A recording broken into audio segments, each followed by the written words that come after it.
What's up everybody, welcome back to another video. We're going to continue our series of PHP tutorials for beginners where I help you develop a foundation on how to code with PHP. In this video we're going to be talking about how to include and require files in PHP and why it matters. It's all about keeping your code modular and easier to maintain. Alright, so if you haven't done so already, make sure to subscribe to this channel and hit the notification icon so whenever I create new videos you'll be notified. And you can always find code snippets on my website, pixumweb.com, and you can go down to the PHP Tutorials section and click on the tutorials that we'll be talking about. Alright, so let's go to our editor, and what I want to do here is create two files. I'll say header.php and then I'll say footer.php. Then I'm going to close this off for now. So in the header.php file, what I want to do is put what would be typical within a header file. So actually I'll go over here, go to the comments file here, and I'm going to copy this out right here, just for demonstration purposes, and paste that here. Go back down here, and I'll copy this, and I'll paste that right there. Okay, so now we have our comments.php file from a previous tutorial. What I'm going to do here, so I'm going to remove the top part of this comments block, and then I'll remove the bottom part right here.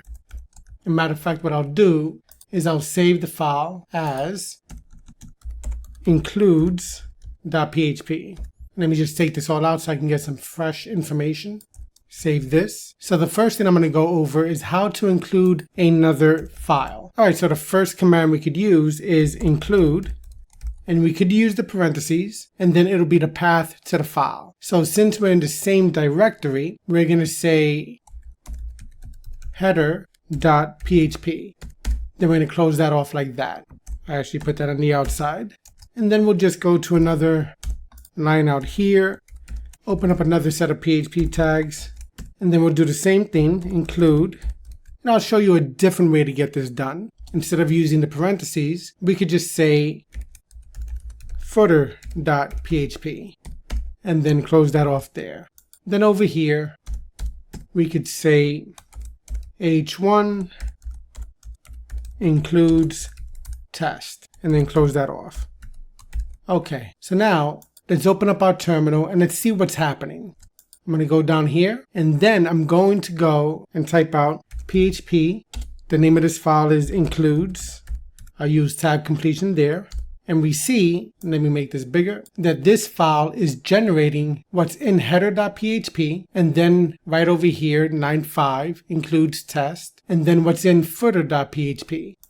Now this is important because what's happening is we're keeping our code modular. We could have our website or web application have every single piece of code that we need within one file. And for very small test projects that might make sense, but when you're working on something that's going to be production level or a large project, you're going to want to keep your code modular and easier to maintain. And using this feature of including or requiring other files, you're going to find it easier to maintain your code and to work on your code as time goes by. Keeping everything modular is very important to do.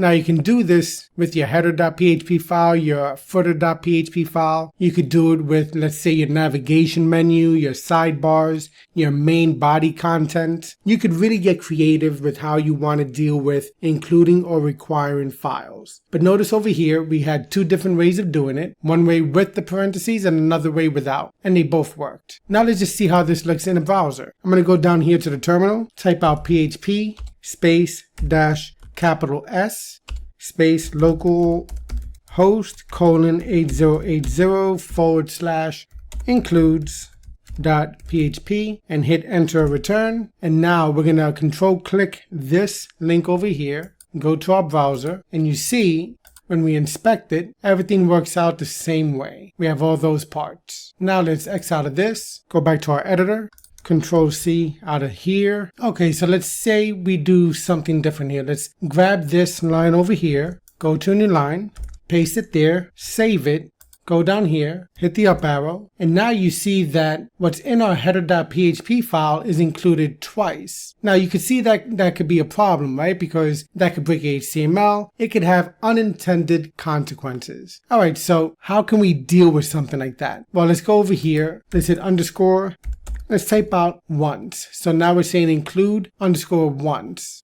Let's save this. Let's go back down here to the terminal, hit the up arrow, and now you see that it's not including it 2 times. It's only including it 1 time. So you're going to find it better to use include once versus just include when it comes to including a file that should not be included more than 1 time. In general, you probably don't want to use include since it might have unintended consequences. Now, what happens? Let's just say we're going to comment this out here. And then over here, let's say it was in a different file path, right? So, or if it's a different name, we can say header1.php, and we know that file does not exist. We're saying included once, go down to our terminal, hit the up arrow, and now you see that it failed to open up the stream. No such file or directory exists. That could be a problem. You also see that it continued outputting the rest of the HTML from the h1 tag and what's in footer.php. Okay, so how can you deal with that? We can replace include once. Let's copy this. Let's actually say, let's go through the require example first, and then comment out the include once example up there. Require is going to work just like include works, right? So actually, yeah, let's take that one out there, save it. Now let's hit the up arrow here. We're going to see it works the same way with require and include. But now, if the file doesn't exist, what happens? Save that. Now we have a fatal error, and the rest of the PHP or the rest of the code within that file is not going to be processed. So using require can be useful when you want to make sure that you're putting in a part of the website or the web page that needs to absolutely be a part of that file. For instance, let's say it is part of your header file or your footer file or maybe even a functions file or a configuration file, and you need to have the code included. You could use require for that. So in most cases, you might want to just use require. The same thing can happen here. We can say, copy this, the same way we had include once. Let me comment this out, correct that, and then I'll just copy this here as well. Paste it there.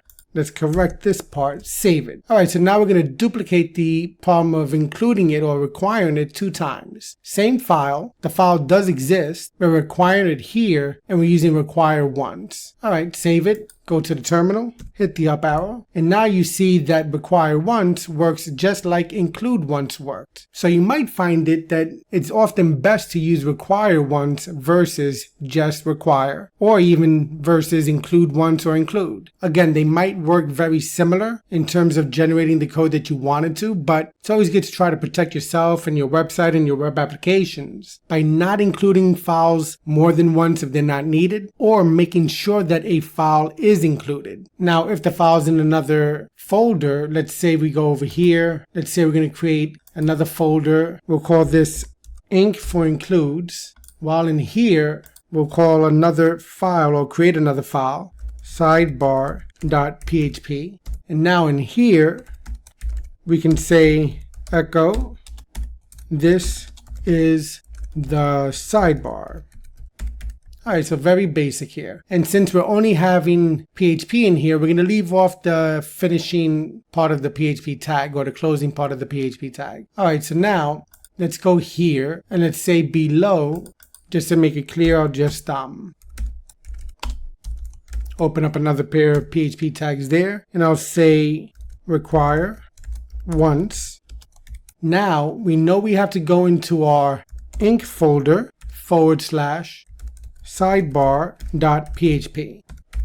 right? Because we're starting off in this directory here. We're going to go into our inc folder and then into the sidebar.php file. Let's see if that works, or if it works as we anticipate. Go down here, hit the up arrow. This is the sidebar, so it worked. You might also see it in different ways if it's in a subfolder of a subfolder. So you might see it maybe like this. If you're going up another directory, then in the main directory, or going into another subdirectory. There's several ways you might be able to see this done. And it's all basically in how your file system and your path works. So definitely get familiar with that. But in terms of navigating or making your code modular and easier to maintain, using include once or require once is a great way to separate your code logic. All right, so this was a basic breakdown of how to use include and require and include once and require once. You're going to find this very helpful again when working with, let's say, a functions file or a configuration file, or separating your web application or website into separate files like a header.php file or a footer.php file, and ultimately keeping your code easier to maintain. All right, so hopefully you enjoyed this video. If you did, give it a big thumbs up. Don't forget to subscribe, hit that notification icon. If you have any thoughts, suggestions, or ideas, leave them in the comments section below. And as always, thanks for watching, and I'll see you in the next video. Happy coding.